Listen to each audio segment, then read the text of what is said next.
Hello guys! Isang mapagpalang araw po sa inyong lahat guys. A blessed day to everyone. Welcome to Jesus Kitchen. Welcome to my vlog. At today guys, ako'y magluluto ng kasaba guys, no? Kamuting kahoy guys, kamuting kahoy. Yan, I will cook this one guys with matching gata or coconut milk na mayroong sugar. So again guys, panoorin ninyo ang aking video, ang aking kamuting kahoy. Yan, masarap to guys. Ito yung nakakamis na food, lalo na pag nasa ibang bansa ka guys. Hey hey hey. So guys, ito na yung aking kasaba guys, no, yung kamuting kahoy, yung pinag-slice ko guys. Hinati ko ito sa dalawang portion, no? Ito guys, oh. Ayan. Ayan. So isasain ko muna to guys. Pagluto na, ilalagay ko yung caramelized na gata. Hey. So yan na guys, nakasalang na. So hanggat maluto siya guys, no. And then lagyan natin ng konting asin guys, no.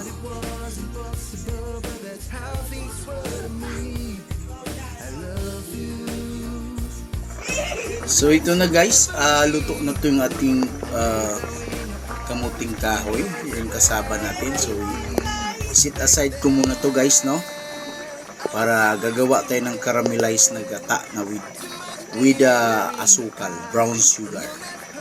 Tapos i-mix natin to guys. Napakasarap nito guys. So guys, ito yung ating kamuting kahoy, no. Umuusok pa guys, no.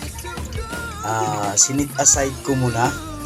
So ito guys, pwede na natin itong kainin, no. So ang gagawin ko lang, lagyan ko siya ng gata na may asukal para mas masarap guys. Okay, hey. So guys, ito yung ating asukal guys, no, yung asukal na pula. Yan, ito yung mimix ko sa aking gata. So i-add ko na guys, no, ating sugar. Yan. So antayin lang natin na medyo kumulo at stir lang natin na para hindi siya mag-dikit sa ilalim, no? So until maging caramelize siya guys, no. Tansyahin lang natin yung ating asukal na tamang-tama lang, na hindi siya masyadong matamis. So 1 piece of coconut milk guys, no. And kasama na yung pinaka piso. Minix ko na siya guys, no. So, ito na guys, malapit na ang aking kamuting kahoy with gata. Hey. Ayun na guys, malapit na, nag-caramelize ang ating gata with pulang asukal, no. Yan. So, pag medyo makaramelize na guys, hahalo na natin yung ating kamuting kahoy or ating kasaba. Yan. Yan na guys, ihalo na natin yung ating kasaba. Yan.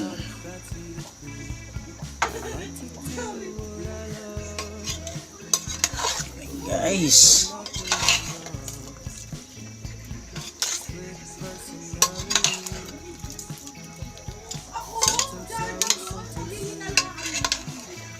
Halo lang natin guys, no.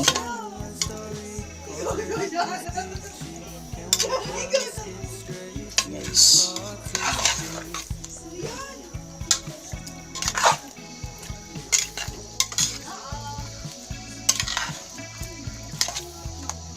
Ito yung with gata guys, yung kasaba with gata.